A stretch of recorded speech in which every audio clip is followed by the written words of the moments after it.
Welcome to Aaron Mahnke's Cabinet of Curiosities, a production of iHeartRadio and Grim and Mild. Our world is full of the unexplainable.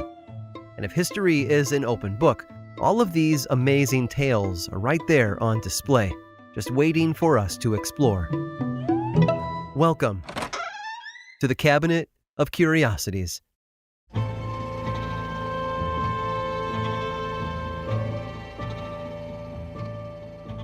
The passage of time is inevitable, and the longer we live, the more disconnected from the past we become. We forget about the things that we used to enjoy as children, and we tuck away the parts of us that don't fit in with who we are now. Those pieces of us get boxed up or buried, sometimes literally.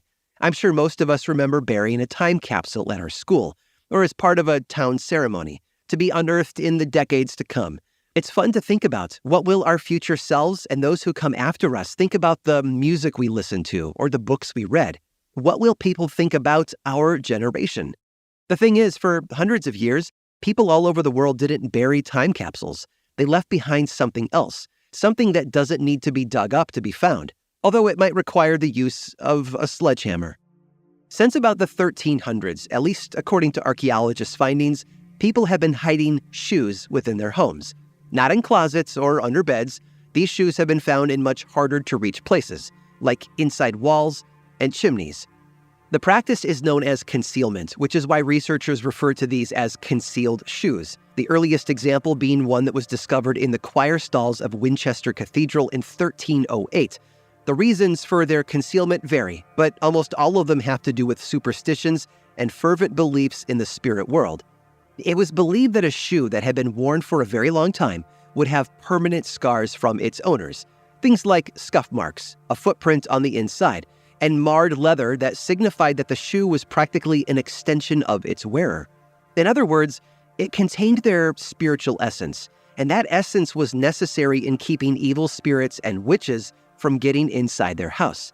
That's why so many shoes were hidden over doorways or stashed inside chimneys.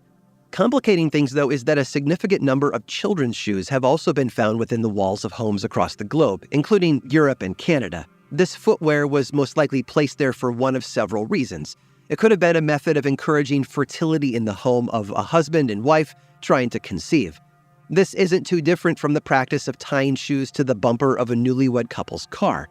And according to one archaeologist, women living in Lancashire County, England, used to put on the shoes of a woman who had recently given birth in hopes of jump-starting the conception process for themselves. Kids' shoes may also have been placed in a home's walls to protect the children that were already living there, similar to the adult shoes that were meant to keep witchcraft away. Sadly, the presence of a child's shoe might have signified a memorial to one who was lost to disease or injury as well. Russians believed a home that had a certain kind of boot or shoe under the stove might lure a domovoi, or a domestic spirit, meant to protect the home and the people within it. In Northampton, England, there is a facility where many of these shoes have been collected and cataloged. It's called the Northampton Museum and Art Gallery, and it is home to over 15,000 pairs of shoes. About 2,000 of them have been recovered from inside various buildings.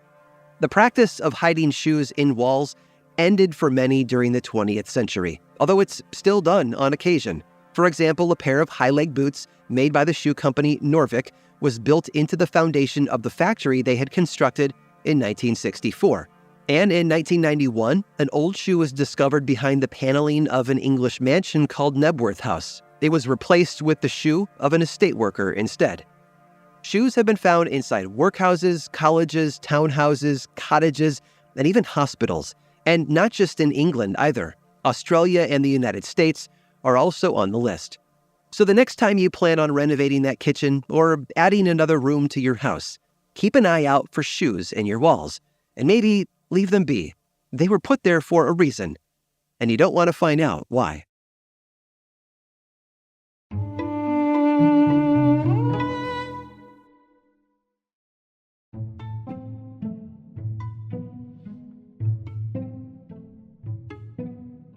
If you ask people to name 20th century psychologists, they're likely to say Sigmund Freud or Carl Jung.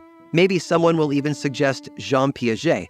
And sure, Each of them is remembered for certain things, ranging from thoughtful to controversial. But when it comes to behavioral science, B.F. Skinner stands out from the crowd. You see, he believed that free will had little to do with why humans and animals do the things they do.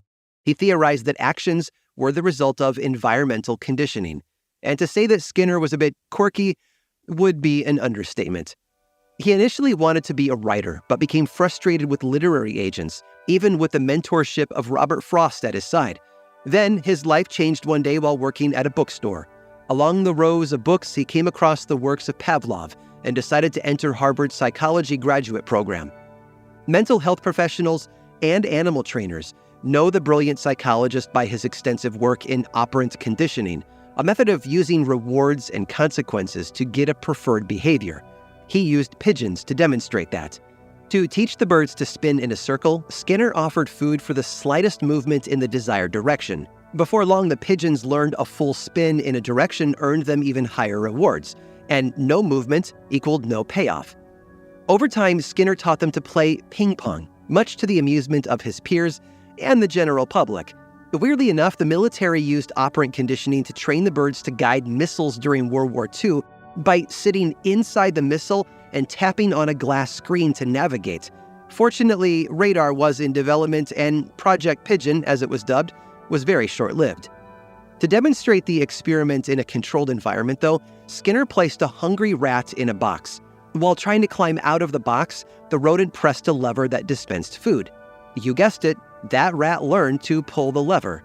And while you might be thinking that this works for, say, stopping your dog from jumping on guests or teaching pigeons to spin in circles, teachers and mental health professionals have used the technique with plenty of success on people. Operant conditioning has also influenced how parents raise their children. Skinner argued that kids learn from consequences, both positive and negative. Actions followed by a positive response were likely to be repeated. He called this positive reinforcement. He also invented a teaching machine. The device gave students immediate feedback on math problems. Eventually, it evolved to offer incremental responses to help develop students' knowledge before advancing to some more challenging idea. Throughout his career, Skinner wrote over 20 books and almost 200 articles on behavioral and experimental psychology. All told, he received several accolades, including the Humanist of the Year in 1972, and in 1990, the American Psychological Association gave him the Outstanding Lifetime Contribution to Psychology Award. Skinner's methods might seem a bit odd, especially the ping pong experiment. But today, pigeons have been taught a wide range of tasks, including spotting cancer. Even still, critics scoffed at Skinner's beliefs on behavioral training. They claimed that rewards given during operant conditioning were nothing more than bribery. But maybe his most controversial invention came when his daughter was born. Skinner created a climate and humidity-controlled crib enclosure. Unfortunately, his idea of regulating the temperature through the linen-like surface of this air crib didn't receive much support from the market. Although this crib was only used at night, some critics considered it to be an inhumane and experimental approach to child rearing. The reaction must have stung. In his mind, the crib was a way for Skinner to keep his daughter from becoming too warm or too cool during the night. And just like his quirky but effective method of behavioral science experiments, Skinner found humor in the crib, even finding a clever name for it. He called the invention the air conditioner.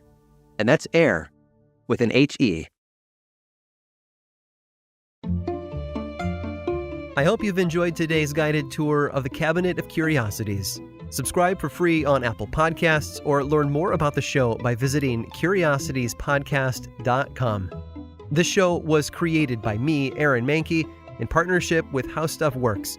I make another award-winning show called Lore, which is a podcast, book series, and television show. And you can learn all about it over at theworldoflore.com.